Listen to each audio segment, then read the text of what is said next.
Ouça agora o bate-papo do Projeto Mayhem, do site projetomayhem.com.br. 3, 2, 1, foi. Bom dia para quem é de bom dia, boa noite para quem é da boa noite, 93 para quem é de 93. E eu não sei se tem um comprimento específico da Wicca, né? Eu me lembro que no episódio passado a gente aprendeu um pouquinho sobre bruxaria. E o Marcelo falou que bruxaria era diferente de Wicca, que é uma religião. Então a gente deu uma corrida e foi buscar um cara fera em Wicca para explicar para a gente o que é a Wicca. Então hoje não percam que vai ser muito interessante. E esse novo, como é que eu vou falar? Nova season do Bate-Papo Mayhem, agora é o Boteco Mayhem. E eu não estou mais sozinho aqui. Agora na mesa a gente está numa galera. Representando o Projeto Mayhem, Rodrigo Elutarque. Salve, pessoal! Hoje nós vamos aprender como uma religião começou aqui no Brasil na revistinha. Olha! E da Eclésia Babylon, Bárbara Knox. Oi, pessoal, 93. Eu comecei na revistinha, tá? Bem fruto dos anos 90. Li a revistinha Wicca. E, inclusive, a Wicca tem tudo a ver com o Telema, então hoje promete. Diretamente da Pedra de Afiar, Paulo Jacobina. Fala, galera. Será que a gente vai aprender hoje a fabricar um atame? E diretamente do Japão, Robson Belli. Quero saber quanto o Crowley influenciou o Gardner e o quanto isso do Enochiano foi para o Wicca. E a gente tem hoje um convidado nosso, Ivan de Aragão. Seja bem-vindo. A gente sabe aqui que uma vez que você participou do Boteco, você ganha o direito de ser recrutado, né? É tipo o Clube da Luta. Você entrou, você vai cair para porrada. Seja bem-vindo, Ivan. Galera, tô curiosíssimo aí para saber um pouco mais da Wicca. E todo mundo já passou em algum momento da vida, né, por aquele momento de conhecer, ler algum livro, encontrar um colega bruxo e alguém te convidar. Então, tô curiosíssimo porque eu tive as minhas experiências também na minha época e achava o máximo. E diretamente dos porões sombrios do Morte Súbita, Thiago Tomosauskas. Boa noite, pessoal. Aqui é mortesubita.net na área e a gente é totalmente a favor de tudo que é tipo de bruxaria. Então, hoje vai ser muito legal. A gente está aqui com o Cedric Nightingale. Ele é sacerdote de bruxaria e possui um canal no YouTube também chamado Cedric Nightingale, com mais de 123 mil seguidores. Além disso, ele tem contas ativas no TikTok, no Instagram e tem a missão o objetivo de transmitir esse conhecimento sobre magia, espiritualidade, paganismo, bruxaria e a missão de desmistificar tudo isso daí. Então, seja muito bem-vindo, Cedric. É um prazer receber você aqui. Olá, gente!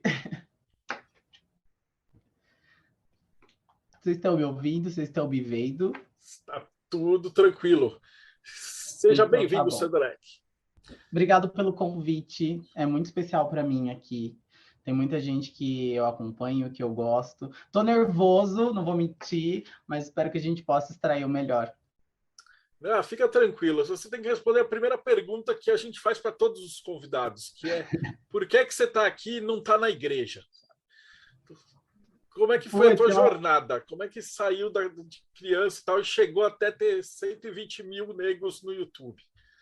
Isso é muito louco, porque eu deveria estar na igreja.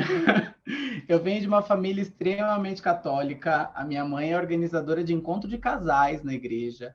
Eu cresci em, enfim, grupos de jovens, enfim.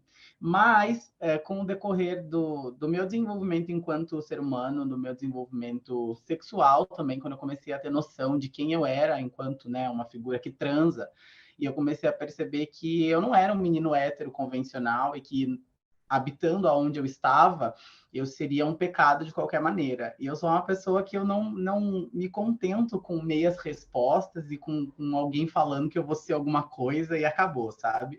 Então eu comecei a buscar por outros lugares onde minha sexualidade, os meus pensamentos, eles fossem sagrados, eles fossem livres, eles fossem, enfim, de alguma maneira parte de alguma coisa que também é divina. Então eu acho que dentro da minha busca enquanto indivíduo, eu acabei chegando na bruxaria. Você começou direto na Wicca? Como é que Como é que você chegou? A Bárbara falou, ela pegou uma revistinha e tal. Como é Então, que você chegou na eu acho magia? que a gente é tudo da mesma época, né? Então, assim, tinham poucos livros, eu sou do interior, né? Eu sou de Sorocaba, então as coisas sempre foram muito difíceis de chegar aqui, a internet também demorou um tempo para chegar. Então, o que a gente tinha era alguns livros que ainda estavam sendo traduzidos e as revistinhas que tinham na banca. Então, o meu primeiro contato com a bruxaria foi, sim, através da Ed Van Veel, através da revistinha Wicca. E quando eu comecei a trabalhar, quando eu fiquei mais velho, aí eu comecei a procurar por covens, por grupos, por lugares onde eu pudesse aprender. Maravilhoso. Bom, acho que a primeira pergunta de todas seria assim, o que é o Wicca? Né? Como é que surgiu? Você puder falar um pouquinho para alguém que acabou de chegar, assim, o que é a Wicca? Qual que é a diferença também de Wicca para bruxaria? Toda Wicca é bruxa? Toda bruxa é Wicca? Explica aí pra gente. Legal, legal, legal. Primeiro que sim, todo wiccaniano é bruxo, né? Quando você é iniciado bruxo e sacerdote, né?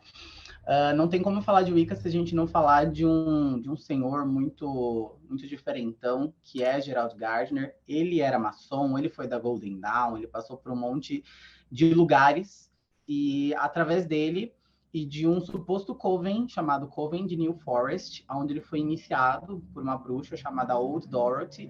Ele começou a perceber aquilo que ele entendia como bruxaria, né? Naquele momento que ele conheceu aquele grupo, que ele começou a participar das práticas com aquele grupo, ele falou, isso aqui é bruxaria. E a partir daí, Gardner decidiu, de alguma maneira, trazer isso a público. Ele queria trazer o que a Old Dorothy fazia, mas, enfim, não houve ali um consenso. Então, ele decidiu trazer o que ele tinha, junto com o que ele aprendeu ali, a público, como que seria a Wicca. E, na verdade, ele nunca chamou o que a gente faz de Wicca, né? Sempre foi bruxaria, ele sempre teve em mente que o que ele praticava era bruxaria. Só que como naquele período, na Europa ainda algumas coisas eram crime, as pessoas podiam ser presas, como praticar ocultismo, então ele preferia dizer que ele era um Wicca, que o praticante de alguma coisa era um Wicca. E acabou ficando desse jeito conhecido nas mídias, enfim, depois que as coisas começaram a se popularizar. Bem, você comentou um pouco a respeito da sua sexualidade e a Wicca tem também a questão da magia sexual, né? Tem uma passagem do Foucault, eu acho que é no primeiro volume da História da Sexualidade, que ele comenta que é um pecado não estudar a sexualidade dos ritos ocultos no final do século retrasado e no início do século passado, porque isso influencia muito a nossa sexualidade do tempo atual. A gente sabe que a gente veio de um período, antes desse período onde a gente vai ter o Crowley, a gente vai ter o Gardner, que era um período muito puritano, né? Dentro da era vitoriana, onde a gente tinha uma repressão muito grande quanto a essa questão da sexualidade. E ela começou a se romper um pouco, uma coisa tanto quanto modernista, que abarcou várias ordens, de extravasar essa sexualidade. Como é que o Gardner trouxe isso para a Wicca? A gente sabe que ele teve muita influência do Crowley, mas ele deixou parte daquilo que o Crowley utilizava e ele transformou algumas coisas, como utilizar dentro de um casamento de um casamento mágico, a tame dentro do cálice para não ter relações sexuais, uma série de coisas. E como é que você vê a utilização dessa energia dentro da Wicca, por favor? Quando a gente fala de Wicca, a gente fala de um culto à vida, né? Então a gente vai pensar em duas polaridades energéticas que se chocam para gerar uma terceira coisa, ou o inverso, a gente vai pensar numa coisa, o The All, que vai gerar duas outras coisas, assim, vai gerar mais uma coisa e assim vai indo. Então, a ideia dessa energia sexual dentro da bruxaria, ela vem exatamente como uma representação desses dois polos opostos que existem em tudo dentro do nosso plano, e esse tudo gera vida. Então, a gente não vai pensar só na sexualidade, mas a gente vai pensar nas questões tipo dia e noite, sol, lua, quente, frio, e tudo que é oposto, mas encontra o seu equilíbrio. Então, não tem como falar de Wicca se a gente não falar do culto à vida. Embora a Wicca tradicional ela tenha ainda muito uma questão muito heteronormativa, né? A gente vai ter outros grupos wiccanianos no futuro que vão explorar outras questões pensadas também na sexualidade, como, por exemplo, a The Minuan Brotherhood, que é uma tradição de Wicca só para homens que se relacionam com outros homens. A gente vai ter também a Sisterhood, que são de mulheres que se relacionam com outras mulheres, e até mesmo tradições wiccanianas que são extremamente feministas, né? Como a Wicca diânica tradicional. A minha vez já? Acho que sim. Eu quero fazer uma pergunta um tanto quanto polêmica e é um pouco um tabu assim na Wicca, que eu nunca ouvi alguém da Wicca me falar abertamente sobre isso.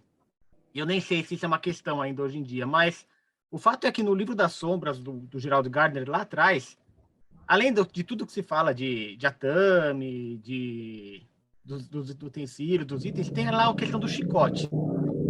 Em alguns rituais tem a questão do açoitamento, e em outros rituais fala que você tem que amarrar os pulsos e os tornozelos. Ele até perguntou quanto tem que apertar. Ele fala o suficiente para cortar a circulação. Então existe essa questão assim de dominância que era bem forte, bem explícita, né? Lá no livro das sombras, que inclusive parece que foi o Crowley que escreveu, tem esse boato aí também rolando. E eu queria saber, isso ainda existe hoje na prática da Wicca? Ou é uma coisa que ficou lá para trás, que é uma coisa mais do Gardner mesmo, que ninguém mais leva em consideração? Tem um livro que foi recém-lançado, eu acho que ele está aqui, a Bíblia das Bruxas. Na Bíblia das Bruxas a gente vai ter no final, mais para o final dele, os ritos iniciáticos. A gente vai ter fotos das pessoas amarradas, né? Então, dentro da bruxaria tradicional, a gente ainda vai encontrar algumas questões tradicionais, né? Elas não vão se perder, né? Mas existe todo um significado por detrás, simbólico, que só vai ser compreendido de verdade pelo iniciado. Ele só vai entender todo aquele simbolismo quando ele passar por aquela ritualística. Então, o que eu posso falar por cima sobre a questão da amarração, e a gente vai ver isso, enfim, em outras práticas, é que a circulação, quando ela é prendida e depois ela solta, ela vai trazer para você um estado excitatório, enfim, ele vai te trazer uma sensação gnóstica. Então, a amarração, ela não é para gerar ou ter um contexto sexual, tanto que quando a gente vai ver, por exemplo, o açoite, muitos covens, eles fizeram todo o possível para desassociar o açoite de um chicote sadomasoquista, porque ele não é isso. Ele não é para isso, né? O açoite, ele também tem um simbolismo muito tradicional dentro da bruxaria e que pode falar de N questões. Se vocês pegarem, eu recomendo, gente, de verdade, quem está querendo entender um pouquinho mais sobre Wicca tradicional, a Bíblia das Bruxas é muito legal, principalmente no final. Tem todo um demonstrativo do ritual iniciático. Se vocês lerem com calma, vocês conseguem pegar algumas minúcias bem interessantes da ritualística. Mas o açoite, ele fala sobre a nossa transformação cotidiana, né? O que seria de um carvão, né, para virar diamante, se ele não fosse suprimido, se ele não fosse apertado, esquentado, até que ele se tornasse um diamante, né? Quem é o iniciado? É um diamante que vai ser lapidado no futuro, né? Então, toda essa questão, ela é muito simbólica. E a iniciação, ela faz com que a gente passe por um processo, né, que alguns grupos chamam de noite escura da alma, onde a gente começa a confrontar a nossa sombra, onde a gente começa a confrontar coisas que a gente não confrontava no cotidiano. Então, cada grau iniciático vai trazer para o iniciado um mistério, vai trazer para o iniciado uma transformação, vai fazer com que aquele diamante que começou bruto no primeiro grau, talvez lá no terceiro se torne um belo diamante lapidado. Muito bom. Eu achei importante fazer essa pergunta porque quem ouve a Wicca de fora faz sempre aquela impressão de Wicca meio shopping center e coisas bem suaves, e a gente sabe que é coisa muito mais profunda. E gostei da sua resposta. É bom ver que você sabe do que está falando com a gente. Muito bom. Eu vejo muito no TikTok, na verdade, isso, né? As pessoas, eu vejo aqueles posts assim, eu comecei na Wicca, agora eu faço magia do caos. Aí eu paro e me pergunto, tá, mas você começou na Wicca onde? Que tradição que você foi postulante? Qual treinamento que você participou? Não, eu só tava lendo. Então, calma, você só é um buscador, você não começou na Wicca. A Wicca é uma religião iniciática, você precisa encontrar um grupo que possa transmitir mistérios para você. Pô, aí você tocou num ponto sensacional. Eu queria voltar um pouco para trás, que você falou que a Wicca é uma religião iniciática, mas aí tem o lance, por exemplo, das revistinhas, de como surgiu, tinha em banca, uma galera comprando. Eu lembro que na época o pessoal vinha e falava assim, eu trabalhava com a Dragão, que era de RPG, então a gente trazia os meninos para o mal, e a Ed Van Fel trazia as meninas para o mal, né? Com a revista da Wicca em Banca. E aí o pessoal falava, aí tinha uns puritanos que falavam assim, mas a Wicca não pode estar em revistinha, isso aqui. Aí eu falava assim, cara, cala a boca, eu prefiro que exista uma revista chamada Wicca Teen do que uma revista chamada Evangélica Teen. Então você tem que começar por algum lugar, mas aí você tocou nesse ponto da iniciação. Então, se você pudesse voltar um pouquinho e falar assim, como é que surge a Wicca no Brasil, um pouquinho das revistas de Wicca, e aí tinha essa galera que era uma quantidade enorme de gente que comprava essa revista, e aí como é que passa disso para uma religião? Na verdade, a Wicca sempre foi uma religião, né? Tem um livro de Gardner, que foi o que eu tenho aqui, da Madra, da Bruxaria Hoje. Ele também é uma releitura de um dos primeiros livros que o Gardner escreveu. Tinha literatura já, gente. A literatura sempre existiu. Gardner trouxe a literatura, outros iniciados trouxeram a literatura. Não só uma literatura ficcional, através de romances, mas também uma literatura um pouco mais beabá. A gente vai ter esses livros, né, fora. E esses livros eles foram lançados propositalmente para poder fazer com que futuros aprendizes pudessem encontrar ali os covens e, através disso, se desenvolverem dentro, né, do que era a Wicca. Virou uma grande salada, na verdade, quando a Wicca ela entrou nos Estados Unidos. Quando a Wicca entrou nos Estados Unidos e ela começou a se misturar com outros movimentos que estavam tendo na época, né, movimentos hippies ou outros movimentos, né, a gente passou a ter covens novos se formando e as misturas começaram a acontecer. E outra coisa que aconteceu muito louca é que a gente tinha muitas pessoas interessadas para poucos números de covens tradicionais que tivessem suporte para poder passar e transmitir esse conhecimento. Então, é o que acontece como aconteceu hoje com aquela coisa dos arquétipos, gente. Uma pessoa joga na mídia, alguém acha legal e vai ganhar dinheiro, aí começa uma reprodução de porcaria e, enfim. Mas eu falo que, no fundo, mesmo essas coisas que quem está dentro de um grupo que é um grupo sério, olha e fala, Pink Wicca, sabe, não é legal? Foi importante para muita gente. Eu mesmo, no interior, só chegava isso, gente, só chegava Ed Van Fel. E hoje você olha ali a revistinha, você vê a salada que é. Mas isso fez parte de quem eu sou, sabe? E entre outras situações também fizeram parte de quem eu sou. Eu acho que o que torna o meu diálogo hoje interessante é que eu participei, acho que, de todos os processos que as pessoas estão participando. Eu fui o cara que aprendeu através de livrinho, revistinha. Eu fui o cara que tinha um coven aqui, sem saber pataquada de nada, porque era o que dava para fazer. Eu fui o cara auto-iniciado, até entrar numa tradição e ser iniciado, e entender a diferença dessas coisas. Então, eu acho que o ponto de diálogo é de um lugar muito sincero, sabe? E eu decidi trazer isso para a internet porque eu vi a minha dificuldade, que não é tão diferente da dificuldade que a gente tem hoje, porque a gente tem acessibilidade, que é a internet, mas, ao mesmo tempo, a gente tem muito conteúdo ruim sendo disseminado.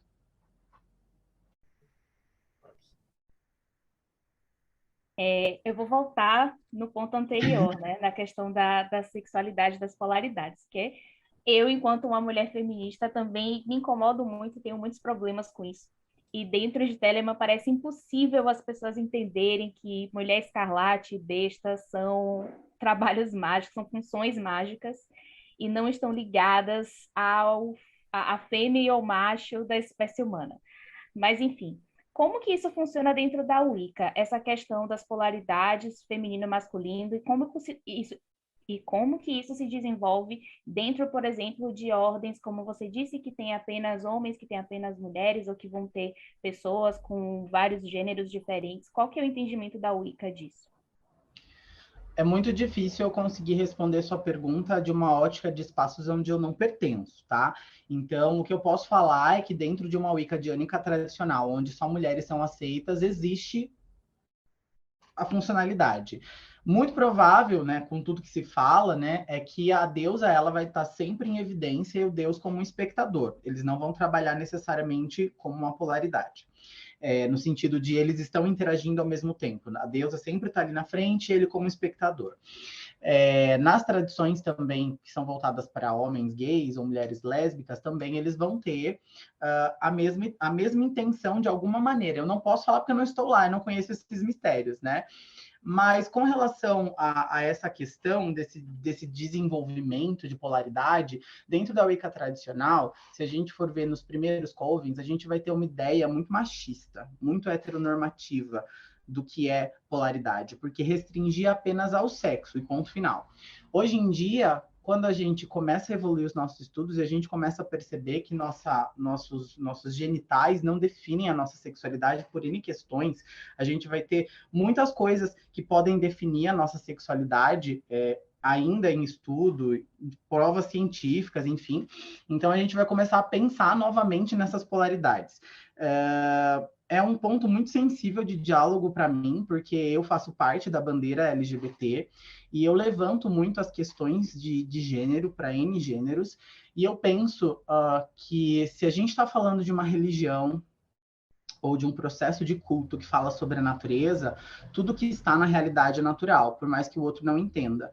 Então, existem pessoas que vão ter vivências das quais eu não faço parte, eu nunca vou saber como é. Então, eu preciso mostrar para elas como o meu sagrado funciona, para que ela encontre como esse sagrado entra em conflito com ela, afere de alguma maneira, para que através dessa análise e através de processos de teste, a gente consiga fazer com que essa pessoa nos mostre o sagrado dela. Porque eu não posso impor para ela algumas questões de sagrado. Então, o que eu faço hoje, né, é tentar tirar a ideia do masculino e feminino.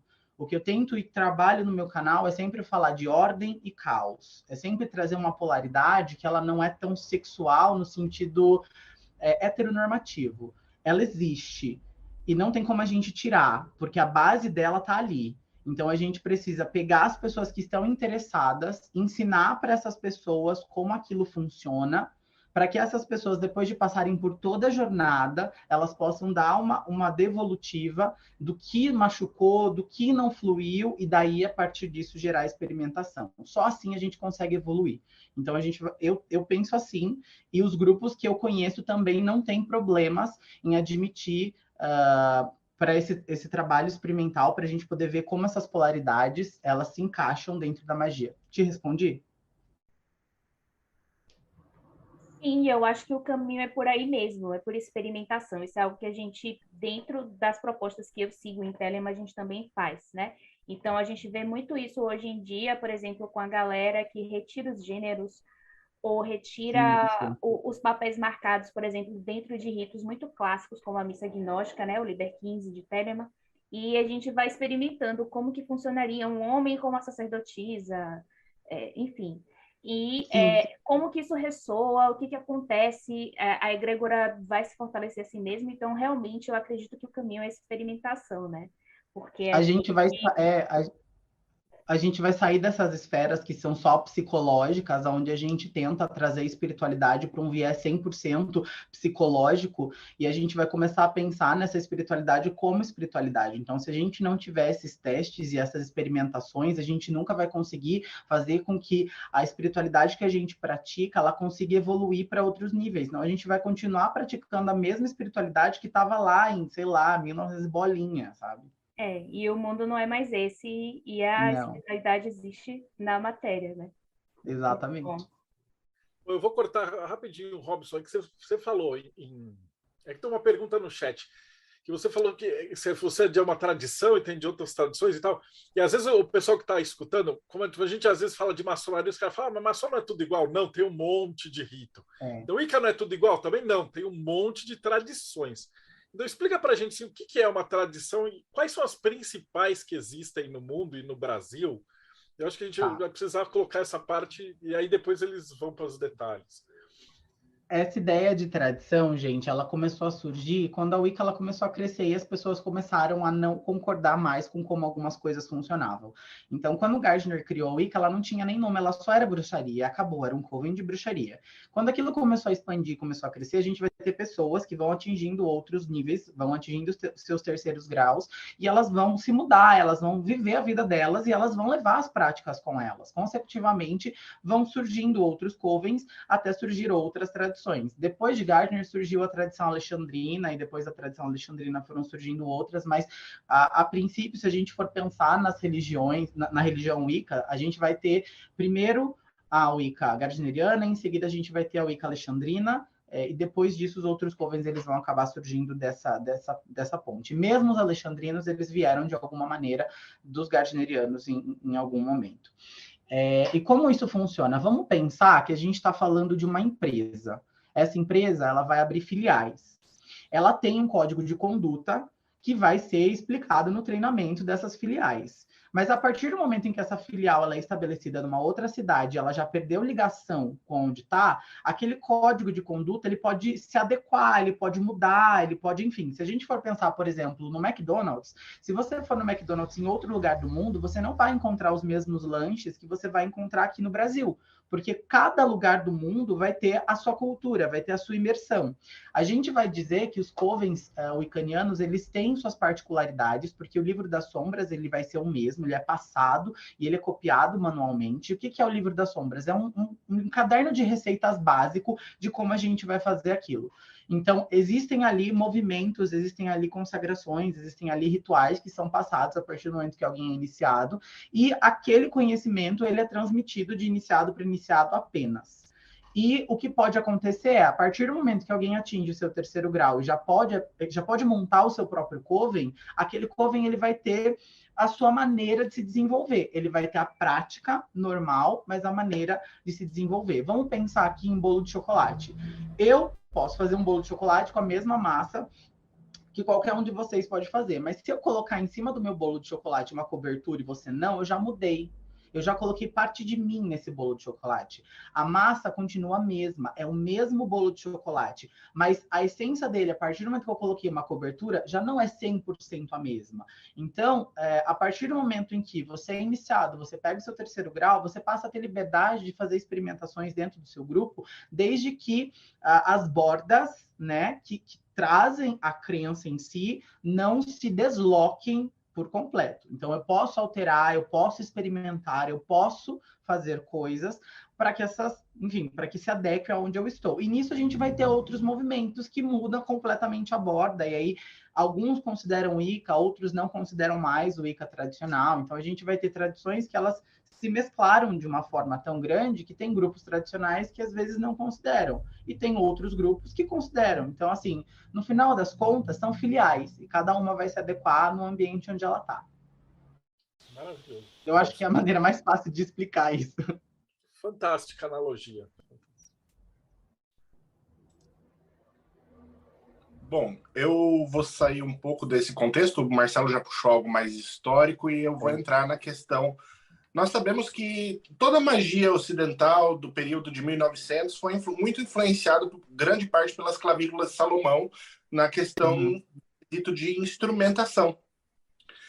E a gente vê vários instrumentos dentro da Wicca, e eu gostaria de saber quais instrumentos da Wicca são, de fato, de tradição da bruxaria, do paganismo anterior, e quais realmente foram influenciados pelas clavículas, e como esses instrumentos são usados na Wicca, porque nós vemos a constituição de um círculo mágico, que é algo bem salomônico, nós vemos atames, nós vemos... Quantos atames tem a Wicca? A Wicca tem mais de um atame, por exemplo? Bom, eu acho que essa questão, ela é muito, muito gigantesca, porque se a gente for falar, né, se a gente for dizer Wicca é uma bruxaria tradicional europeia, a gente vai ter na própria Europa N grupos que praticavam algum tipo de feitiçaria com seus materiais diversos. Então, o que eu posso dar para você é a minha opinião dentro da observação do que eu vivo. Para mim, todos esses instrumentos, eles vêm, sim, da magia cerimonial, e Gardner, ele adaptou para as práticas que ele tinha como bruxaria, até porque a gente sabe que quando ele saiu desse suposto coven, né, da Old Dorothy, ele agregou muitos dos conhecimentos que ele teve de outras ordens iniciáticas para fazer o que é a Wicca hoje. Existem rumores, na verdade, de que quem ajudou a constituir essa Wicca foi o próprio Aleister Crowley.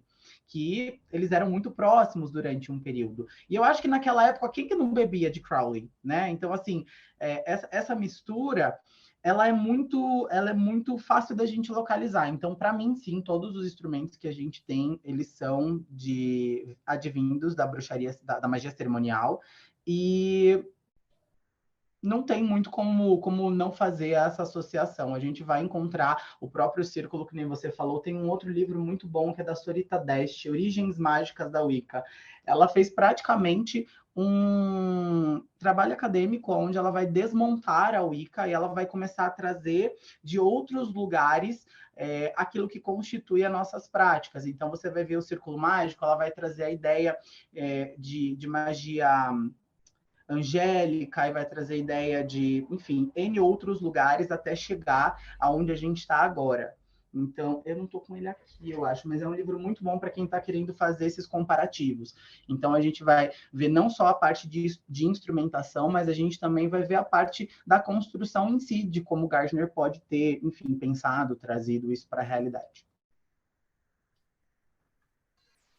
Assim, tô adorando essa visão histórica que você está passando, assim, começando lá da origem, a instrumentação, essas coisas todas, mas eu queria, assim, saber a sua opinião, a sua visão, porque todo mundo que viveu nesses últimos anos aí passou um pouco essa moda da Wicca, estudou, eu mesmo estudei, peguei na internet lá no começo dos anos 2000, material, imprimi, fiz uma apostila, estava estudando, achando legal, mas nunca fui mais do que isso.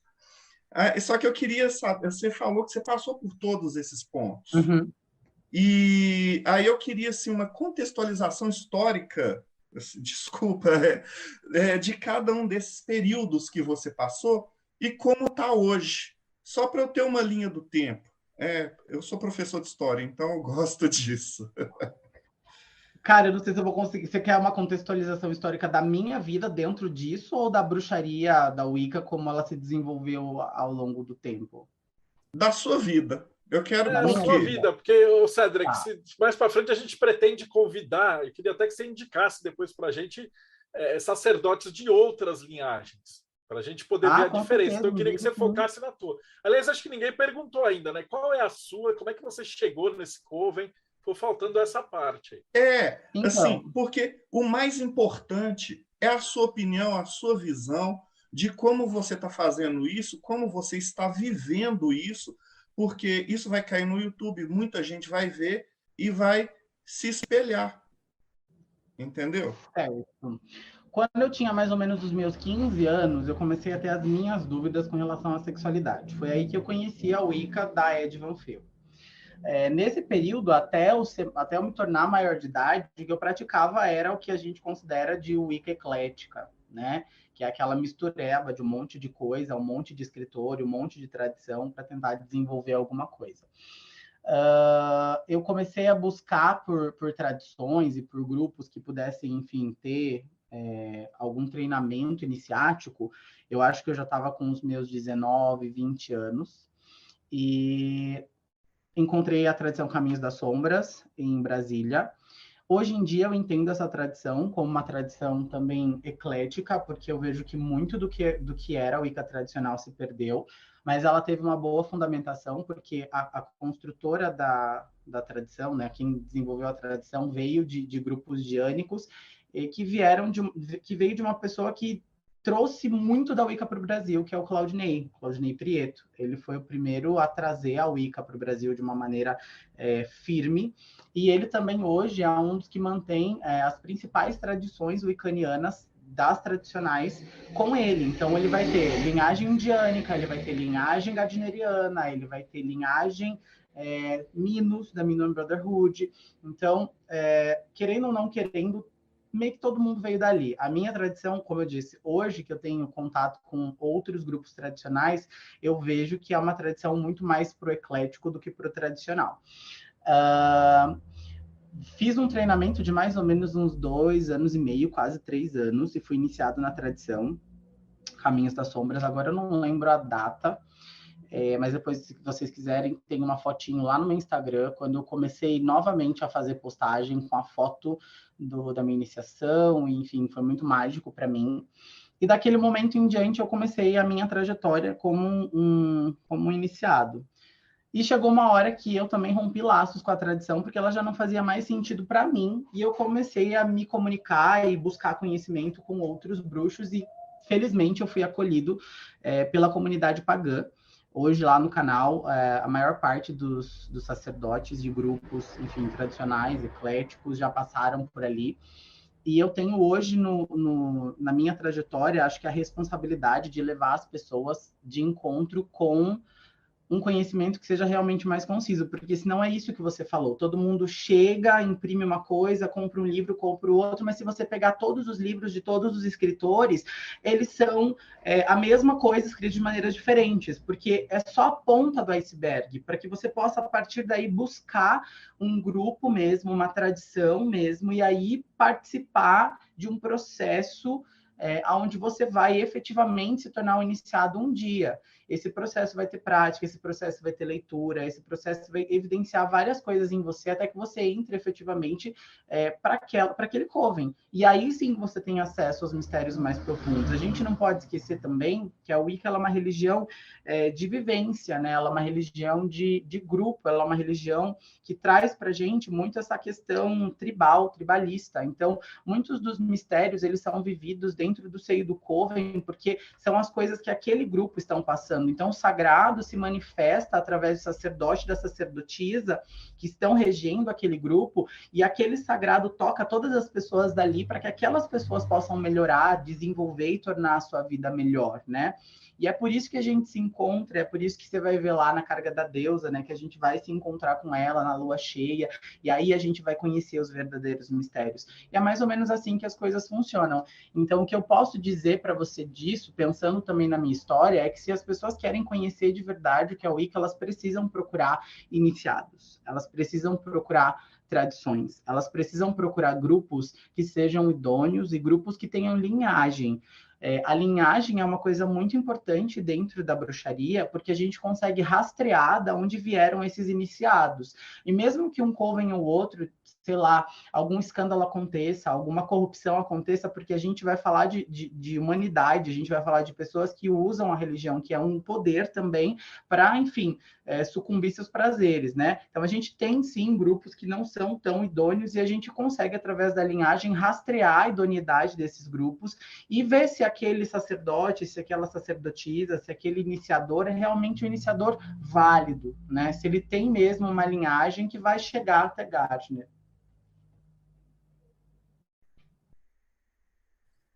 Assim, adorei a resposta e queria pedir desculpa por o resto do povo aí tá com a mão levantada, Ivan, Bárbara e Paulo. Já vou emendar outra pergunta.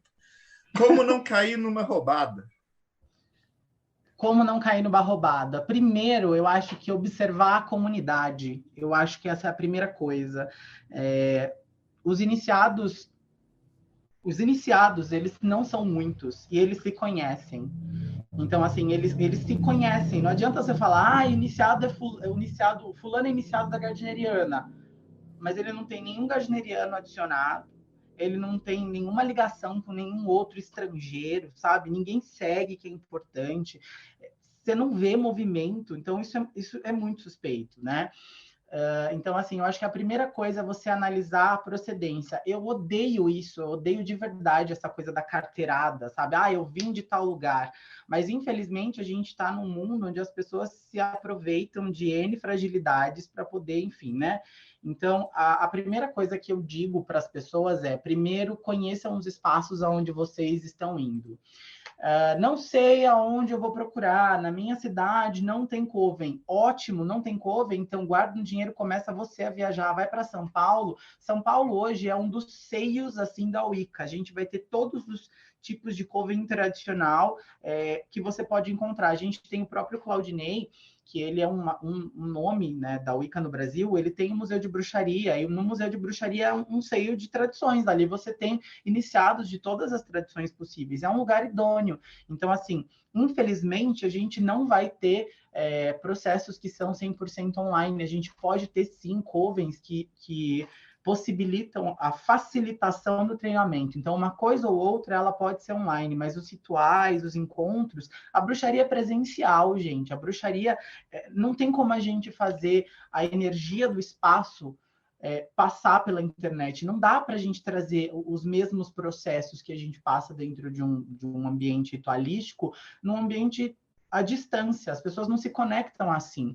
Então, a primeira coisa que eu digo para você que está procurando aí um grupo, não tem na sua cidade, é guarda um dinheiro e vai procurar, então, um grupo que talvez você seja a pessoa que vai trazer o grupo para a sua cidade. Porque é assim que funciona, né? Não é chamado de buscador à toa. A gente está buscando conhecimento, a gente está indo até alguém que foi até algum lugar. A Wicca só chegou no Brasil porque alguém saiu do país e foi trazer de lá de fora a semente para cá. Então, isso é muito importante, prestar atenção nas pessoas com quem você dialoga. Prestar atenção no conteúdo que você consome. Prestar atenção naquelas pessoas que ficam fazendo igual testemunha na porta de casa às 6 da manhã. Você quer entrar para o meu coven? Não é assim que funciona. Você não vai receber de um coven, de uma tradição idônea, um convite formal para entrar. Você se candidata. Você manda uma carta escrita para esse grupo. E daí, talvez você seja aceito ou não. Talvez você passe um ano inteiro em contato com esse grupo para ver se você não é maluco para entrar dentro do grupo, entendeu? Então, assim, tem todo esse processo. É sensacional isso que você falou, porque tem tudo a ver com a maçonaria, né? E o Gardner veio dessa parada da maçonaria. E a gente vê na internet aqueles picareta. Na maçonaria é mais clássico, aparece aquele picareta que um dia eu vou socar ele na rua, falando, venha ser maçom, venha... Na Wicca eu imagino que deve ter a mesma coisa, deve aparecer os caras que falam assim, você foi selecionado pelos Wicca, venha ser Wicca. Também, isso também não existe, né? Tem curso que as pessoas vendem. Elas vendem curso completo de Wicca com a sua iniciação no final. Meu Deus, sabe? Tipo, e não tem muito como a gente mudar isso, não tem o que a gente fazer. O que a gente pode fazer é falar assim, isso não existe. É furada. Outra coisa também, né? Não se cobra por treinamento wiccaniano. Não se cobra. Você não vai entrar numa tradição e a tradição vai cobrar uma mensalidade. Pode ser que a tradição ela peça uma ajuda de custo para comprar uma vela, para pagar uma conta de luz, alguma coisa dentro do processo, mas religião a gente não vai cobrar pelo processo. A Wicca não é assim. Então, tem isso também. Se chegarem para você falar, você tem que pagar uma mensalidade para aprender Wicca, já está errado, porque não faz parte dos princípios wiccanianos. Então, assim, é muito complicado. Pode ser que se você está vindo de um lugar e você tenha que ficar num espaço, né? Por exemplo, vou citar aqui, não sei como funciona, mas um museu, eu vejo que talvez os iniciados de alguma maneira devam auxiliar em alguma coisa, pelo menos para os ritos básicos, né, com gente? Com certeza, porque então, você deve pagar aluguel, ter água, faxineira, então, toda uma parada. Mas ninguém vai ficar pagando mensalidade. A Wicca não funciona assim. Então, é outra coisa que eu já falo para as pessoas. Você está entrando num grupo onde as pessoas estão cobrando de você uma mensalidade para poder se desenvolver, está errado. Existem grupos que vão cobrar valores simbólicos, sei lá, 30, 50 reais para uma manutenção esporádica de alguma coisa que vão fazer, mas mensalidade, 800, 500 reais, está completamente errado. Wicca não é um curso, gente, é uma religiosidade, uma religião. A gente vai trabalhar aquilo dentro das nossas vivências.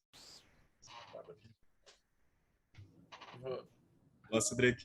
Cara, muito bom te ouvir. Antes de fazer a minha pergunta, é só comentar que foi muito legal ver essa evolução da Wicca através dos tempos, né? Porque eu, 16 anos atrás, quando eu conheci a Wicca, era aquela coisa de todo mundo ler livros isoladamente e tentar fazer as auto-iniciações. E aí você tinha... Eu encontrei um pessoal que, tipo, todo mundo querendo fazer um coven, mas não tinha ninguém iniciado, entendeu? Era todo mundo querendo se auto-iniciar e fazer um coven. Obviamente não deu nada, não foi para frente. Sim. E é muito legal ver esse desenvolvimento, conhecer um pouco mais sobre as tradições. E a minha pergunta vai justamente atender um pouco da curiosidade que eu acredito que muitos dos que estão assistindo aqui tem, né? Queria que você falasse um pouco mais sobre os deuses que são cultuados na Wicca. E ignore os fogos aqui, que a noite de São João tá bombando. Tá Mas um pouco tranquilo. disso. Falar sobre os deuses que são cultuados na Wicca e se tem diferenças entre uma tradição e outra, como funciona isso? Se tem diferenças entre os deuses que são cultuados, enfim. Certo. Primeiro, sobre o negócio da auto-iniciação, eu acho muito legal trazer, porque tem um cara que ele foi o culpado por trazer essa história de auto-iniciação. Na verdade, a gente começou a ter algumas picuinhas, né? Então, assim, a gente vai ter, por exemplo, aqui, esse livro. Eu acho que todo mundo já viu o livro completo de bruxaria, do Raymond Buckland. Ele foi o cara que trouxe a ideia da auto-iniciação, sabe? Até então, a gente não falava, a Wicca não falava dessa coisa da auto-iniciação, mas começou a ter essas coisas porque as pessoas queriam liberdade, elas achavam que essa coisa de iniciar ficava muito na mão de uma outra pessoa, e daí, enfim, ele foi iniciado, e daí ele mudou para os Estados Unidos, e daí ele criou a própria tradição, colocou um livro como se fosse também abaixo da tradição, e trouxe esse ritual de auto-iniciação. Me perdi na sua pergunta. Gente, eu tenho TDAH, desculpa aí. Tranquilo. Foi bom que você comentou esse lance da auto-iniciação, mas basicamente era para te cutucar sobre isso, para ver se você soltava alguma informação, foi o caso. E também para que você falasse sobre os deuses, né? Sobre os deuses que são cultuados dentro da Wicca, as diferenças que podem existir entre uma tradição e outra, que é uma coisa que eu acho que muita gente fica curioso, né? Para saber quais os deuses que são cultuados, se são deuses que a gente conhece de outras mitologias, se são deuses específicos da tradição Wicca, se pode ter uma divindade pessoal, coisas desse tipo. A gente vai ter dentro da Wicca tradicional os deuses do Coven, que são nomes que você só vai saber quando você se tornar iniciado. São os nomes, enfim, nomes mágicos, nomes sagrados para quem é iniciado na tradição. Mas, assim, se a gente for falar hoje, todo esse desenvolvimento da Wicca, a gente vai ter grupos, por exemplo, que entendem todas as divindades como sendo faces da mesma energia, né? E esses deuses que são chamados dentro dos covens, né, essas duas forças polares, né, a Deus e o Deus com o nome X e o nome Y, são como botões de ligar. Então, quando a gente traz esses nomes, é como se a gente estivesse abrindo a grande comporta de energia que abraça todos os outros nomes de divindades que existem, e essa energia viesse pura para dentro daquele trabalho, sabe? Então, assim, você vai ver hoje, por exemplo, grupos que vão falar que todas as deusas são a mesma deusa, né? Para trazer também a ideia do diamante, né? O diamante tem facetas, cada faceta é um rosto da divindade, e não foge muito disso, não. Mas sim, existem nomes sagrados dentro das tradições, né? São nomes, enfim, sagrados, mágicos, e eles são só passados para os iniciados daquele grupo. E falar se varia ou não varia, e eu teria que ter sido iniciado em todas as tradições wiccanianas possíveis.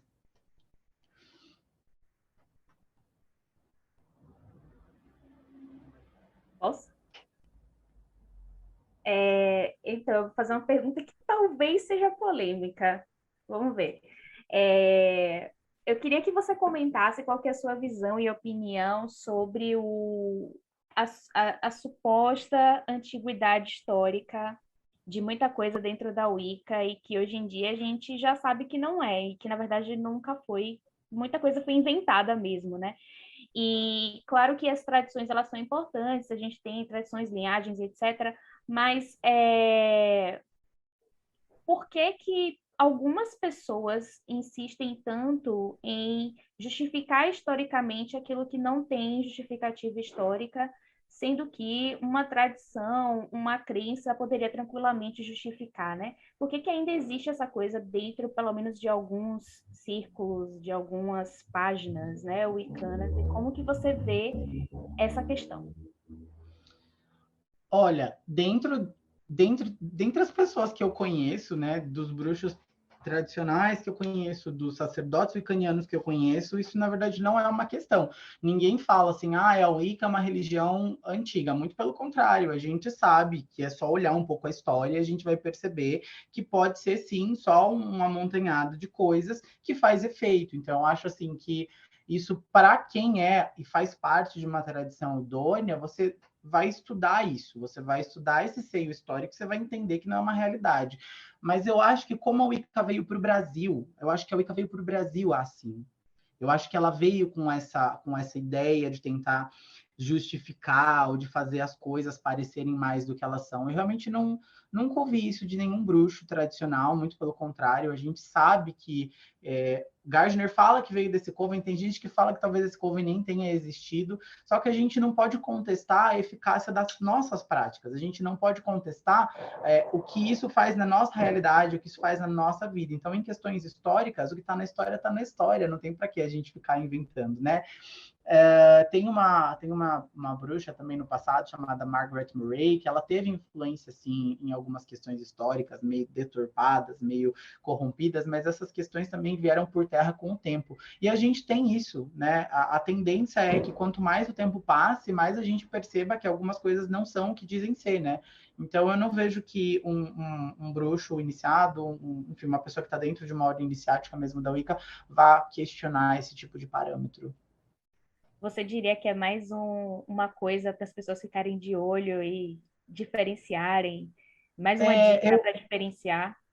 Eu acho que sim. A gente pode falar que alguns grupos eles vão tentar trazer algumas remanescências históricas. A gente, quando fala de bruxaria tradicional, né, quando coloca a Wicca como bruxaria tradicional europeia, a gente também vai colocar ela no pacote de algumas práticas tradicionais culturais, a gente também vai falar de algumas questões folclóricas. Então, pode ser que algumas pessoas queiram se apropriar dessa ideia de que existem práticas que são folclóricas dentro dos processos de bruxaria, que não necessariamente dizem que essa é uma religião que ela permaneceu e continuou. Não, mas existem práticas ali que são históricas, e a gente vai ter outros grupos que fazem magia que têm por ideia reavivar algumas práticas históricas. A gente vai ter aí N grupos, a gente tem processos aí gregos, né? Tem grupos que vão trazer essa ideia de reavivar, né, os cultos gregos. Então, assim, eu não vejo que isso fuja muito do habitual. Então, os grupos tradicionais, gente, se você está dentro mesmo de uma tradição, de um coven idôneo, que você consegue checar e ver a linhagem e tudo mais, né?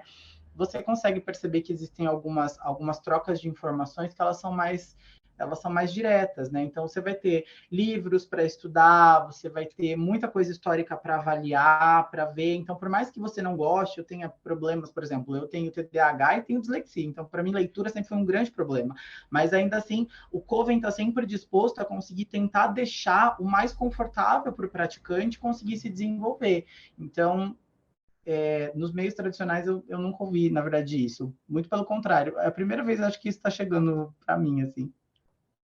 Porque, na verdade, assim, eu nunca me envolvi com Wicca, né? Eu nunca fui wiccana. Mas o que eu já vi muito por aí é as pessoas, por exemplo, tentando justificar uma suposta antiguidade de linhagem mesmo, né? O que não faz o menor sentido. E provavelmente pessoas não iniciadas também. Mas eu acho muito importante marcar isso, porque eu acho que realmente é uma coisa que é muito visível no discurso. Uhum.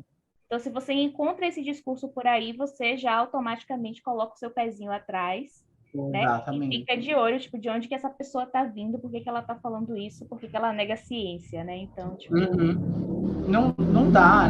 A gente não pode...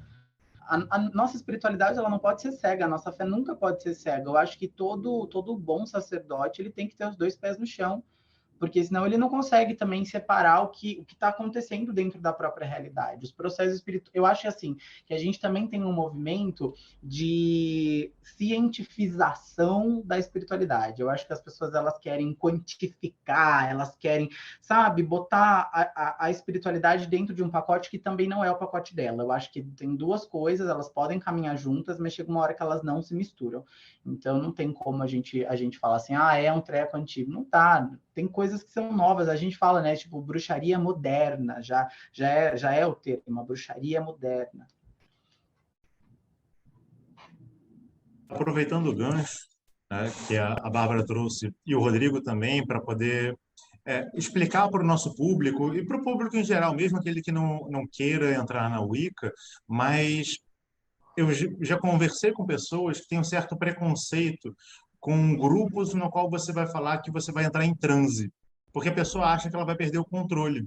E na Wicca a gente tem várias práticas que vai buscar esse transe em si. Se for permitido, você pode comentar um pouco, não sobre o ritual em si, mas sobre a questão do transe, explicar para o público em geral como é que ele funciona, para que eles tenham esse contato com essa ideia do transe e talvez a gente consiga diminuir esse preconceito que eles, por acaso, possam ter. Eu acho que a maior parte dessa mistura é porque a gente tem um negócio chamado puxada da lua, que é quando o sacerdote invoca a deusa sobre a sacerdotisa. A deusa não está entrando no corpo dela, ela não está sendo possuída pela deusa, mas naquele momento, dentro daquele ritual, aquela sacerdotisa representa a deusa. Então, quando a gente traça o círculo mágico, a gente está criando um paradoxo de existência. A gente está falando que nós criamos o nosso mundo dentro do mundo e que o macro e o micro naquele momento estão juntos. A gente está trazendo a vida para dentro do círculo, pensado na deusa e no deus que dançam dentro do círculo. Então, a gente traz sobre a sacerdotisa, traz sobre o sacerdote essa visão que é uma visão arquétipica. E a partir desse momento, a magia se faz presente. Então, assim, o transe que eu acho que as pessoas confundem muito são os nossos processos gnósticos. É quando a gente precisa entrar num processo, num estado alterado de consciência para que a magia ela possa acontecer. E isso não é mediante um espírito e uma entidade que vai possuir a bruxa, mas a gente vai ter técnicas de respiração, a gente vai ter N técnicas que vão possibilitar a bruxa estar num estado alterado de consciência para que a magia possa acontecer. Magia não se faz sem estado alterado de consciência. Então, assim, não adianta se acender uma vela e dar 3 pulinhos e achar que vai acontecer, que não vai acontecer, entendeu? Então, magia se faz em estado alterado de consciência, magia se faz conseguindo unir o físico, o emocional e o espiritual ali naquele momento. Então, tudo que a gente faz é simbólico e a gente vai trazer para a realidade essa ideia de união. A gente vai, de alguma maneira, tentar unir a nossa realidade palpável, o nosso psicológico e o espiritual. Então, não há uma possessão, há um ato simbólico. Cédric, eu não posso deixar de comparar isso com a forma Deus, praticada por ritualística. Seria isso? A gente pode dizer que sim. A gente pode dizer que é uma assunção forma-deusa. Porque você está dentro de um círculo mágico que você está falando que é o seu mundo. E que a partir do momento que você traça o círculo e é o seu mundo, que você cria dentro dele é realidade. Então, sim, é um tipo de processo de assunção forma-deusa. Se a gente quiser comparar com outras práticas, a gente pode dizer que é bem parecido. Legal. Muito obrigado pela resposta. Deixa eu fazer uma outra pergunta, Massa. A Wicca, como religião, ela tem outros rituais também? Por exemplo, o equivalente de batismo, casamento, funeral.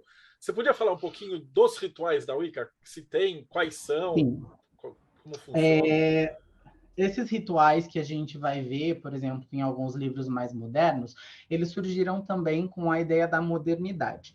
Então, dentro enfim, dentro de algumas visões mais tradicionais, talvez isso não existisse, mas como ser humano, ele precisa suprir emocionalmente algumas faltas, então os grupos passaram a desenvolver ritualísticas que fossem convenientes a essas faltas. Então, a gente vai ter casamento, a gente vai ter separação, a gente vai ter um batismo, na verdade, ser uma apresentação, a gente vai ter rituais fúnebres, então a gente vai ter, sim, alguns rituais tanto para os covens, tanto quanto para a comunidade. Então, existem, por exemplo, grupos, né, covens, que fazem alguns movimentos públicos, não são todos, não é uma obrigatoriedade, a gente pode simplesmente ter um coven que ele é secreto e acabou e ninguém precisa falar nada. Mas a gente pode sim ter um coven que ele faz alguns atos e alguns movimentos que são para a comunidade. Então, sim, a gente vai ter casamento, a gente vai ter separação, a gente vai ter batismo, a gente vai ter ritual de morte, então a gente vai tentar suprir essa dor para a nossa comunidade. Nós somos iniciados bruxos sacerdotes. Sacerdotes primeiro de nós mesmos, né? Porque a gente não precisa que outra pessoa dirija a nossa fé. Mas a gente também é sacerdote porque se a gente tem uma comunidade carente de religiosidade, a gente também pode exercer o nosso papel enquanto vozes da divindade e trazer para essas pessoas conforto. Então, alguns sacerdotes gostam e exercem isso de uma maneira mais pública. Fantástico. Bom. Voltei. Primeiro, deixar claro que estou adorando a sua entrevista. Parabéns. Você, né, é uma opinião de todos nós, né, aquilo que eu estou comentando. E aproveitando a sua presença, eu sei que você já respondeu isso, de certa forma, em outros comentários seus. Falando da questão que você comentou da experimentação, da vivência, e depois ter o feedback das pessoas que fazem parte sobre como aquilo tocou ela, será que poderia mudar alguma coisa ou não. Mas a gente sabe que nem sempre as pessoas percebem essas nuances. Então, a minha pergunta é basicamente voltada para isso. A gente sabe que o principal trabalho do magista é vencer a si mesmo, é se tornar um ser cada vez melhor. Como é que você acha que a Wicca consegue fazer isso com as pessoas? O que você diria para uma pessoa que quer se tornar uma pessoa melhor para seguir o caminho da Wicca? Bom, eu acho que primeiro você precisa ter a vontade de se tornar melhor, porque ninguém consegue ser ajudado se não quiser, né? Segundo, que as próprias ritualísticas que a gente tem, elas vão fazer com que o indivíduo ele possa emergir nele mesmo. Ele possa entender a sua magnitude enquanto um ser que é divino, criador, e ele também, a Wicca ela é imanente, mas ela também é transcendente. A gente está sempre dentro desses dois aspectos. A gente não tem uma divindade que olha para a gente e fala, nossa, me obedeça. Porque em dado momento, dentro do círculo, a gente entende que a gente é a divindade, né? Então, eu acho que esse processo também é um processo muito empoderador. Como eu disse, cada grau iniciático vai fazer com que alguma mudança mágica ali aconteça, né? Seja essa mudança mágica numa questão psicológica, onde você vai ter uma expansão de consciência e vai alterar a sua realidade, ou seja no nível físico, né? Então, não é necessariamente a Wicca em si sozinha, mas é a união que a religião propõe com esse sagrado, que não é um sagrado tóxico, que não é um sagrado abusivo, que é um sagrado que procura a libertação. E eu acho que, no fundo, o que a Wicca faz é fazer com que as pessoas elas possam ser elas mesmas, sabe? A gente vai tirando as nossas máscaras, a gente vai tirando as nossas frustrações, a gente vai entendendo e respeitando as nossas dores, e aí a gente começa a se respeitar, a respeitar o outro e a perceber que muita coisa enfiou na nossa goela e a gente não precisa engolir.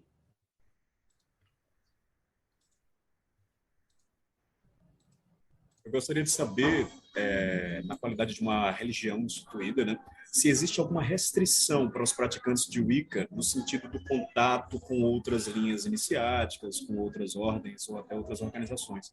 Por exemplo, é tranquilo para um praticante de Wicca participar de uma ordem esotérica diferente? Uma ordem telêmica, uma ordem, sei lá, de qualquer outra natureza?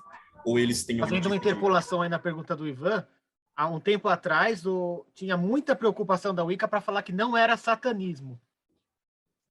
Eu tive muito texto, muita gente falando disso. E hoje em dia eu vejo até que acontece o contrário, que se usa alguns arquétipos, algumas figuras demoníacas, assim, meio que para atrair a galera, não necessariamente para a Wicca, mas para várias coisas. Então, acho que tem a ver os dois assuntos aí. Eu penso o seguinte, que isso vai depender de coven para coven. Pode ser que você esteja em um coven que ele seja extremamente restritivo. Ou então pode ser que você esteja num coven, num grau iniciático, onde eles não querem que você tenha contato com outros grupos para que o ensinamento que está sendo passado para você não se misture.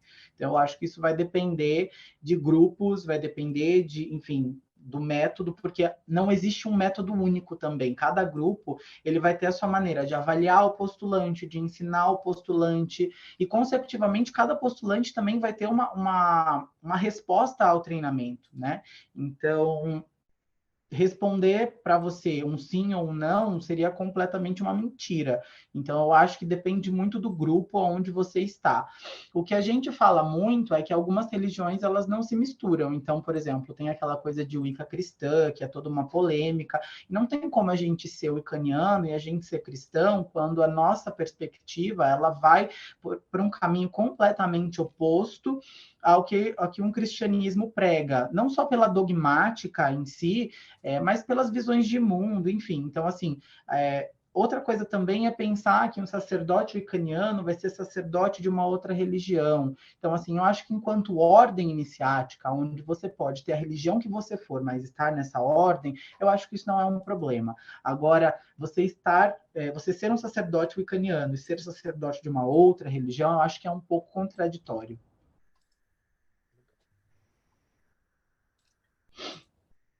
Deixa eu emendar um negócio. Existe algum dogma ou também varia de coven para coven? Não, não. Na verdade, se a gente for pensar em dogma, esse dogma ele foi um dogma trazido bem errado, na verdade. Eles falam do 3 vezes 3, né?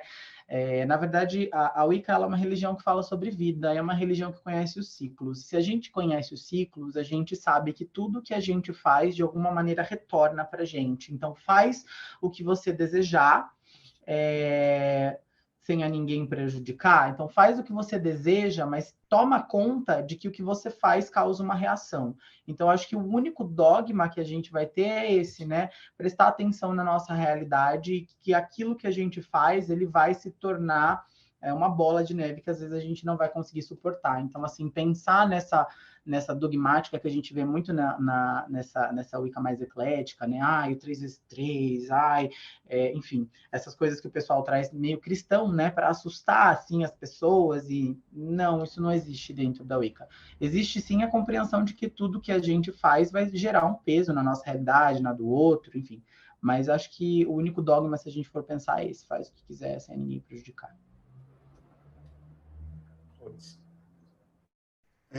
Eu vou trazer uma pergunta aqui do chat. Primeiro, assim, o chat está todo mundo falando que está adorando ouvir você, poderia ouvir por horas. Tá uma maravilha. Aí, o Rubens colocou aqui: eu entendi a explicação da puxada da lua, mas existe trabalho com incorporação na Wicca? Não. Não existe nenhum tipo de trabalho com incorporação. É muito difícil, na verdade. A ideia de entidade, né, dentro da Wicca, ela não é usada. A gente trabalha diretamente com forças criadoras, a gente trabalha com uma energia divina. Então, assim, trazer uma entidade para o corpo da bruxa, dentro das práticas wiccanianas, não faz sentido. Então, não existe um trabalho de incorporação. Aliás, se você está num grupo que tem um trabalho de incorporação, cuidado. Isso é legal de falar.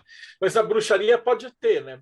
Eu estou dizendo, na verdade, eu estou te provocando, porque quando eu fui iniciado, em 89, o grupo que eu estava, eles tinham incorporação. Mas aí depois de 30 anos, né, quando a gente estava entrevistando o Caragan, ele conhecia os caras, e depois eu perdi contato com eles, tudo. E eles eram dissidentes do Alexandrino por treta, justamente com a questão de incorporação. Tem muita treta, na verdade. Quando a gente fala de bruxaria, a gente vai falar de bruxaria de N lugares. Então, assim, o que eu posso falar é, na Wicca não tem incorporação. Agora, se você faz parte de outro grupo de bruxaria, pode ser que no grupo onde você esteja seja uma coisa que funciona, tá? Mas na Wicca em si não vai ter incorporação.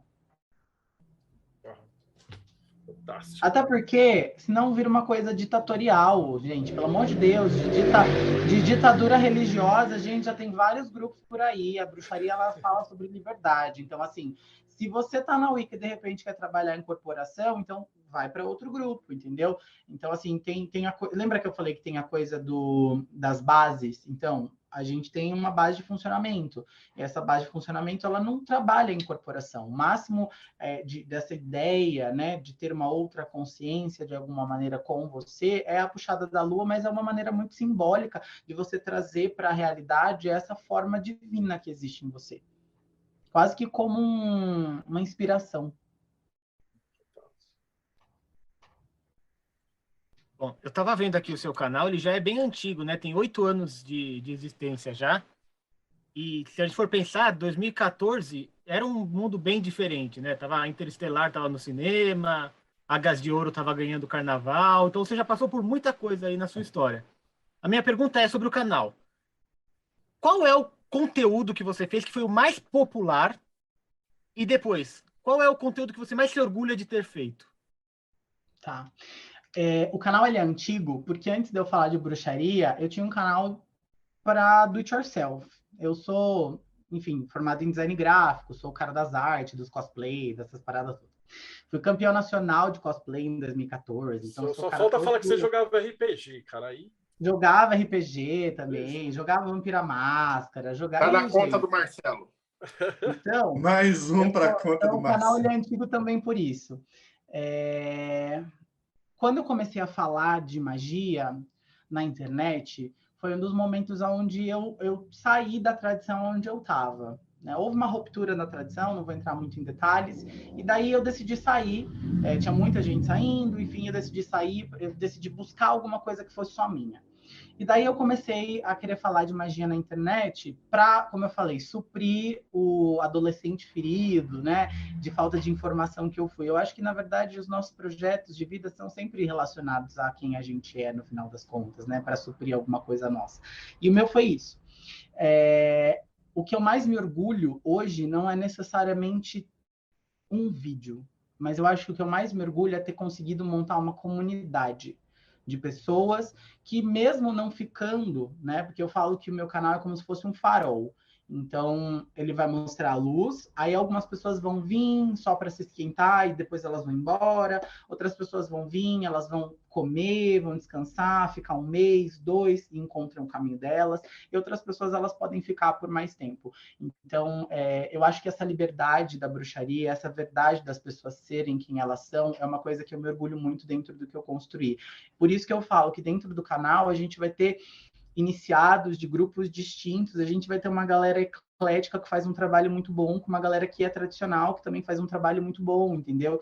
E eu acho que isso é possível. É muito difícil, tá? É muito difícil, isso não é fácil, porque a gente tem pessoas que têm visões ainda muito quadradas, tem pessoas que têm visões muito extrapoladas da realidade, então, assim, é muito difícil. Mas eu acho que é isso que eu me orgulho de ter conseguido criar uma plataforma onde não é para mim. O canal se chama Cedric Nightingale, mas não é sobre mim, sabe? É sobre outras vivências e, enfim, uma comunidade de pessoas que querem se transformar e poder ver essa transformação também, tá? Então, eu vi pessoas que chegaram desistindo de tudo e hoje em dia estão trabalhando em multinacional, realizando o sonho delas, sabe? Então, isso é o que me orgulha muito. E o conteúdo, acho que mais... Cara, a gente tem a mainstream, não adianta. A gente tem conteúdos que a galera consome. E eu falo isso porque todo conteúdo tem a parte da isca e a parte do anzol. Por isso que eu perguntei o mais popular e o que você mais se orgulhou de fazer. Eu acho que o conteúdo que eu mais me irrito até hoje, eu falo que merda, por que eu fiz? Mas que bom, por que eu fiz? Foram vídeos sobre amarração e adoçamento e pacto. Foram os 3 vídeos que eu fiz sobre essas questões. E eu fiz num viés muito explicativo do que é isso, sabe? E no final, para falar, gente, cuidado para não ficar dando dinheiro para charlatão, cuidado para não ficar dando 3, 4 mil reais para gente que vai falar que vai fazer um negócio, vai sumir com sua grana, quando na verdade o que você precisa é para terapia, de um psicólogo, tomar umas bolinhas para ficar bem, entendeu? E tomar rumo na vida. Então, assim, esse conteúdo é um conteúdo que eu me arrependo, por quê? Porque eu recebo assim, ó, 200, 300 mensagens em e-mail, todo santo dia, de gente querendo fazer pacto, de gente querendo fazer amarração, e eu fico me perguntando, vocês assistiram o vídeo até o final? Sabe, é isso que eu fico me perguntando. Se você assistiu até o final... Súbita feelings aí, hein? Nossa, é muito... Mas é isso, assim, eu acho que tudo que eu trago no canal, eu trago num viés muito, muito explicativo. Então, se você vai ver a série mais recente que eu estou trazendo, fala sobre instrumentos mágicos, que são que podem ser tradicionais da bruxaria, como podem ser mais ecléticos, mas eu tento trazer um fundo histórico. Então, eu tento trazer uma pesquisa histórica de quando aquilo saiu de um instrumento de facilitação do dia a dia, convencional, para um instrumento mágico, né? Para uma coisa que é utilizada dentro de um processo ritualístico. Aí depois eu trago para as pessoas como usar ele, daí eu trago a consagração dele. Então, assim, eu acho que é isso, sabe? Que eu tenho feito tudo com viés meio histórico também. Então, o que mais me irrita é esses vídeos, mas ao mesmo tempo foi bom, porque, enfim, ajuda o canal a se desenvolver. E como que você enxerga o pessoal do TikTok? Porque a gente tem muito preconceito. A Bárbara gosta. Nós, os velhos, a gente não curte muito o TikTok. Mas como é que você vê esse pessoal? E como é que está a Wicca? Existe uma parte específica? Como é que vocês fazem para filtrar ali, separar o joio do joio? Quem diz que TikTok tem filtro, gente? É uma porcaria atrás da outra, alguma coisa mal menos, aí alguma coisa que é meio relevante, mas daí não é nada de magia, é, sei lá, como limpar seu fogão, sabe? Os negócios assim. Então, eu tenho amigos que são TikTokers, amigos mesmo, eles fazem parte de um movimento bem eclético. Até hoje eu não vi nenhum bruxo que seja tradicional dentro do TikTok. Como eu vejo isso, gente, eu penso assim, que todo caos precisa de uma ordem. Então, eu acho que quem começa no TikTok, uma hora vai parar no YouTube. Então, o meu papel hoje não é repudiar o TikTok. O meu papel hoje é pegar o que não flui no TikTok e tentar trazer um olhar mais verdadeiro para aquilo, sabe? E não tem como a gente fazer isso se a gente não conhecer as pessoas que estão no TikTok. Não tem como a gente perceber se aquele conteúdo ele tá assim no erro mirando no acerto ou se ele está no erro pelo erro, sabe? E eu acho que é aí que a gente separa. Então, eu tenho amigos que eu acabei fazendo no TikTok justamente por isso, porque são pessoas que talvez erraram em algumas coisas, mas estão mirando no acerto, e cada dia vem acertando um pouco mais, sabe? E então eu vejo a plataforma hoje em dia é uma plataforma extremamente voltada para o engajamento, é uma plataforma extremamente voltada para essa questão de números. Então, assim, você vê que tem uma galera que o sonho era crescer, nunca funcionou no YouTube porque não tinha um conteúdo robusto, foi para o TikTok, deu certo. Então, acho que todo mundo tem lugar. Mas, no final das contas, a gente sempre vai ter um funil. Então, eu sei que eu faço conteúdo para uma galera que não quer nada com nada, mas eu sei que talvez, desses 10 que não querem nada com nada, uma pessoa talvez seja um grande sacerdote ou sacerdotisa e possa mudar a vida de outra pessoa. Então, menos repúdio e mais abraço. Fantástico. Não, a gente já entrevistou alguns até, né? Então talvez seja a hora da gente montar lá, falar com o Raf, para a gente colocar assim, tipo, TikTokers recomendados pelo projeto, uma parada assim, para fortalecer o pessoal que está produzindo. Cara, estava faltando uma última pergunta que a gente faz para todo líder religioso, que é o seguinte: na sua opinião, o que acontece depois que a gente morre? Ou na opinião da Wicca, na opinião da sua tradição e na sua opinião pessoal? O que acontece depois que a gente morre? Alguns grupos wiccanianos, eles sempre vão falar sobre a questão da reencarnação, né? A gente morre, reencarna e a gente vai voltar novamente para as pessoas que a gente amou para poder amar de novo, né? Outros não pensam tanto assim. Eu acho que a bruxaria ela é muito pautada nos pés do chão, né? A bruxa, você vai ver, a bruxa aqui desse lado do Brasil vai rodar seguindo o sol do Brasil. A bruxa que está do outro lado vai rodar pensando no sol do outro lado. Então, a gente está pautado na realidade. Então, sobre o que e como funcionam os reinos espirituais não me cabe. Me cabe usar a espiritualidade para melhorar a minha vida enquanto eu tenho vida, do que me preocupar demais com o que vai acontecer do outro lado, sabe? Então, para mim, tanto faz. Não fico me preocupando nisso. Maravilhoso. E a última pergunta, a mais importante de todas, que é como é que a gente te acha? Gente, minha principal mídia é o YouTube. Se vocês digitarem lá Cedric Nightingale, vocês acham. Se vocês digitarem Cedric, vocês acham. Se vocês digitarem Cedric, vocês acham. Então, assim, já cometeram todos os erros com o meu nome possível, porque não é um nome fácil. Então, vocês me acham lá de qualquer jeito. Esse é um nome fantasia, esse não é meu nome de verdade. E tem um vídeo falando sobre nomes mágicos e como é interessante, é usado em todos os lugares do mundo, por escritor, por cantor, por tudo quanto é coisa, para a gente trazer esse pseudônimo para a realidade. Então, para quem está perguntando por que esse nome esquisito, vai assistir o vídeo que vocês vão entender. É isso, gente. Me acho como Cedric Nightingale. E você tem um curso de mais de um, não é? Na verdade, eu tenho um curso só. É o curso de magia com velas. Ele vai abrir a 3ª turma.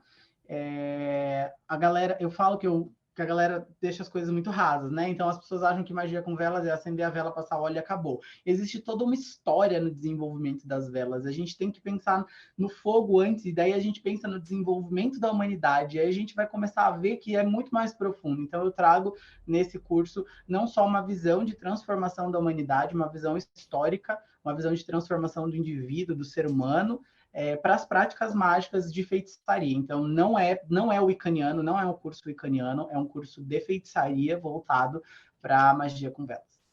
E como é que faz? O Rodrigo já está jogando dinheiro na tela aí, não está acontecendo nada. E Então, para o pessoal que está assistindo no YouTube no futuro, daqui 1 ano, daqui 2 anos, como é que o pessoal... A 3ª turma eu acho que a gente vai lançar só em agosto, mas fiquem de olho, tanto no YouTube quanto no Instagram, também, @CedricNightingale, que todas as informações vão estar por lá. Podem entrar em contato comigo, me manda mensagem, me manda DM lá no Instagram, eu sou uma pessoa super acessível. Só não vem perguntar de pacto, porque daí eu não vou te responder. E quem estiver vendo no futuro pode dar uma olhada no Projeto Mayhem, na 2ª entrevista do Cedric Nightingale sobre velas, que ele vai dar e ainda não sabe. É isso aí. É isso aí. Rodrigo Lutarque, suas considerações finais. Adorei esse papo, assim, me surpreendeu positivamente. Realmente quero ver o Cedric Nightingale, não sei nem falar o nome dele, numa próxima entrevista falando sobre magia de velas e etc. Mas o que eu gostaria de falar entrem no catarse.me/TDC para poder fazer parte desse projeto, participar dessas lives aqui. Elas são gravadas com antecedência, depois é que vão para o YouTube. Você também vai ter acesso aos grupos do Telegram, tem diversos grupos para tudo quanto é gosto, onde você vai poder conversar com outras pessoas que pensam como você, que têm os mesmos gostos e vão te apoiar, vão te ajudar, vão te dar conselho, e você também vai receber uma revistinha que é a parte que a gente está mais matérias. Que é a parte que a gente está mais se esforçando nesse ano, né? E aí você pode acabar se iniciando em alguma coisa interessante com o conteúdo da revistinha. Deixa eu ver se eu acho alguma outra coisa aqui. Ah, tá. Quem sabe uma nova religião, alguma coisa assim. Lembrando que todas essas matérias estão nos sites, tá? E isso aqui é porque a gente gosta do papel. O papel é muito bom. Você ter uma outra experiência, sair dessa tela aqui que está jogando luz na sua cara e te deixando cada vez mais cego. Aí você senta, relaxa, lê uma revista. E não se esqueça de curtir o canal, dar joinha, porque eu sempre esqueço de falar isso e o Marcelo também. E outra coisa, fazendo parte do canal, você vai ter acesso aos projetos doidos do Marcelo, aonde vai ter acesso a vários conteúdos únicos e livros interessantes para poder participar. Foi show de bola essa propaganda. Ele está ficando profissa nisso aí, hein? Valeu, Rodrigão. Ivan de Aragão, suas considerações finais. O Ivan não tem, o Ivan é do Projeto Mayhem também, mas ele tem uma banda. Isso aí, adorei a palestra, foi muito legal ouvir o Cedric. Eu estava até curiando já o YouTube dele, achei muito legal. Foi um prazer também ver esse desenvolvimento, né? Porque eu nunca mais tinha lido nada sobre o Wicca, tinha tido um contato pequeno milênios atrás. E aí, de repente, foi legal ver como a coisa tá interessante ainda, tá esse frescor aí, essa coisa iniciática mais enfatizada, né? Então, adorei. E fazendo um jabá, né, da minha banda. Quem quiser seguir lá uma banda mistura do death metal, com uma coisa mais melódica, Silent Vanity, você encontra, na verdade, no meu Instagram. Então, é colocar Ivan de Aragão, que é mais fácil, e aí já evita esses nomes diferentes e estranhos, né, que podem confundir. Então, procura lá no Ivan de Aragão, que você acha meus projetos musicais e a gente bate um papo. Paulo Jacobina, da Pedra de Afiar. Obrigado, Cedric, mais uma vez. Adorei a sua entrevista, a sua participação aqui. Muito bom mesmo aprender um pouco mais com você e poder educar as pessoas que estão chegando na Wicca pela primeira vez ou que já chegaram, mas tinham preconceito, né, bem legal mesmo a sua entrevista. E aproveitando também para poder fazer o meu jabá, se você quer se conhecer um pouco mais, aprendendo com os temas mais diversos possíveis, para poder vivenciar a filosofia de maneira aplicada, de maneira prática, dá uma olhada no canal do Pedra de Afiar no YouTube. E até a próxima. Ah, os caras tudo chique agora, todo mundo profissa. Vai lá, Robson Belli, não me decepcione. Nokiano.com.br. Para quem quer conhecer um pouquinho mais sobre magia noquiana e a tradição grimorial, que quiser entrar mais por essa vertente mais tradicional, procura por enoquiano.com.br ou lemegeton.com.br. Se você não conseguir, lembra do Grimório do Ars Goécia, que você tanto gosta e quer fazer seu pacto, e procura lá o nome e digita o nome do livro .com.br, vocês vão encontrar o nosso projeto sobre Goécia também, mas não só sobre isso. Ok, pessoal? Bárbara Knox, considerações finais. Antes de falar, só vou deixar um pensamento aqui para vocês. Assim como as divindades têm a sensibilidade de se tornarem acessíveis para nós que somos pessoas sérias no que fazemos, também temos que nos tornar acessíveis para as pessoas. E as ferramentas, elas vão mudando, a gente vai acompanhando as ferramentas. É por isso que eu defendo o TikTok. Então, vou deixar o pensamento aí para vocês. Não é para todo mundo, claro, mas tem que ter gente séria lá também, gente, porque os picaretas estão lá bombando. Cédric, gostei muito da sua participação. Realmente foi muito bacana mesmo, você é uma pessoa extremamente eloquente. E foi, assim, um deleite, o tempo passou rápido. Eu adoro quando as pessoas são eloquentes, sabe? É uma habilidade que eu admiro muito. Eu conhecia brevemente seu trabalho, porque você recebeu recentemente o Rafa Cacaso, que é uma pessoa que eu adoro, mas vou conhecer mais agora, e você está realmente de parabéns. E vou fazer meu jabá também, né, gente? Bom, quem tem interesse numa instituição religiosa, gnóstico-telêmica, em Babylon, em todo esse mistério, né? Telemann e Wicca estão ali, ó, lado a lado. Entre em contato com a gente na Eclésia Babylon, no nosso site 4gsanctuary.com. A gente tem grupo no Telegram, a gente tem várias atividades, tem publicações, textos lá no nosso site. E também, se tiverem dúvidas ou quiserem saber mais, podem entrar em contato direto comigo no meu Instagram, vesta.nox. É isso aí. E por último, mas não menos importante, o irmão gêmeo malvado do Teoria da Conspiração, Morte Súbita. Tem Wicca no Morte Súbita? Tem, há muito tempo o Wicca lá. Inclusive, a dica de hoje, para quem acessar o mortesubita.net, vai lá na busca e digita Livro das Sombras e lê o texto original do Gerald Gardner para entender que é muito mais do que a superficialidade mostra. E assim, a gente conversa com muita gente aqui no Mayhem, né? Muita gente legal, mas de vez em quando aparecem pessoas extraordinárias. E o Cedric, com certeza, eu achei que é uma dessas pessoas. Pelo domínio do conteúdo, por falar de forma diferente de uma coisa que todo mundo fala assim, meio superficial, por puxar livros grossos para quando for falar do assunto. Inclusive, quando eu acabar de falar, eu queria que você mostrasse de novo os seus livros, que você comentou durante essa entrevista, mostrasse a capa e falasse o título para quem quiser procurar eles mais tarde. Ok? Aí depois me passa que aí eu coloco na descrição do vídeo. E eu queria conversar depois com o Rodrigo, quanto ele cobra para falar do Morte Súbita também, que tá muito bom esse discurso dele aí. Mas é isso. Muito obrigado, Cedric. Foi show de bola.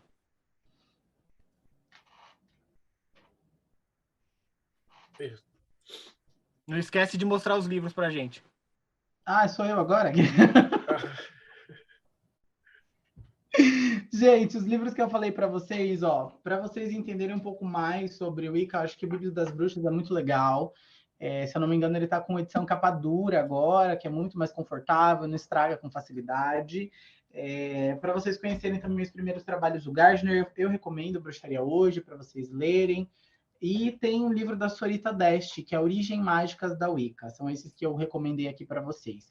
Ó, recomendo que primeiro vocês leiam a Bíblia das Bruxas, depois vocês vão para Origens Mágicas. Se vocês forem para Origens Mágicas, vocês vão entender bulhufa do que está rolando ali. Então, quando você olhar a Bíblia, você vai entender toda a contextualização histórica, a ideia de sabá, a ideia de ritual, graus iniciáticos, instrumentos mágicos, etc. Aí você vai lá para o da Sorita.